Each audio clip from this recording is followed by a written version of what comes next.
میں نے جو آیات آپ کے سامنے پڑھی ہیں تھوڑا سا غور اس پہ پہلے کر لیں.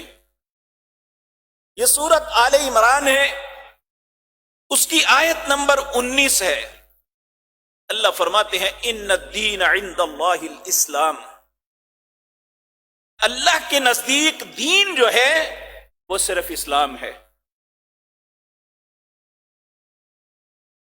پھر فرمایا وَمَا اخْتَلَفَ الَّذِينَ أُوتُوا الْكِتَابَ.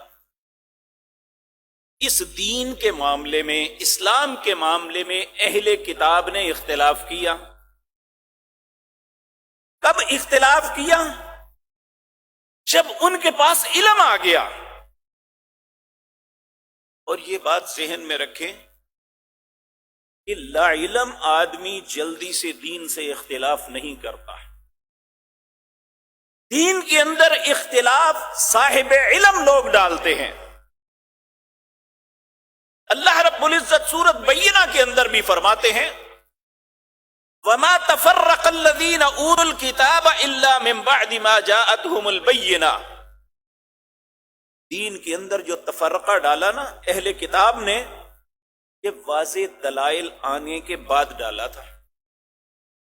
ان کے پاس دلیل تھی، پتا تھا حق کیا ہے، پتا تھا جھوٹ کیا ہے، پتا تھا سچ کیا ہے، پتا تھا باطل کیا ہے.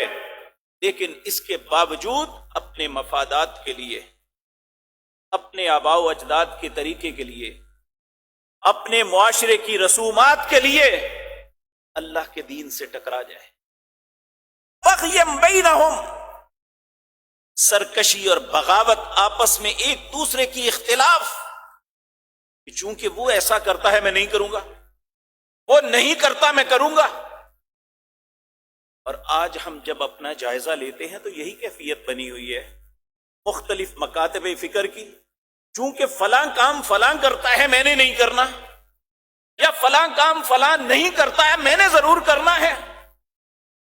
یہ بات تو اللہ نے اہل کتاب کے متعلق فرمائی تھی، اے امت محمد الرسول اللہ صلی اللہ علیہ وسلم، اللہ نے تمہیں کہا تھا وَلَا يَكُونُ كَالَّذِينَ أُوتُوا الْكِتَابَ. تم اہل کتاب کی طرح نہ ہو جانا، جو انہوں نے کیا تھا تم نہ کرنا. لیکن نبی کریم صلی اللہ علیہ وسلم نے فرمایا ایک وقت آئے گا میری امت بھی جس طرح ایک جوتا دوسرے جوتے کے برابر ہوتا ہے نا، دائیں اور بائیں میں کوئی فرق نہیں ہوتا، کہا اس طرح میری امت کے لوگ جو اہل کتاب کرتے تھے یہ کریں گے. حتیٰ کہ وہ اگر گوہ اس کے سوراخ کے اندر اپنا سر ڈالیں گے تو یہ بھی ڈالیں گے.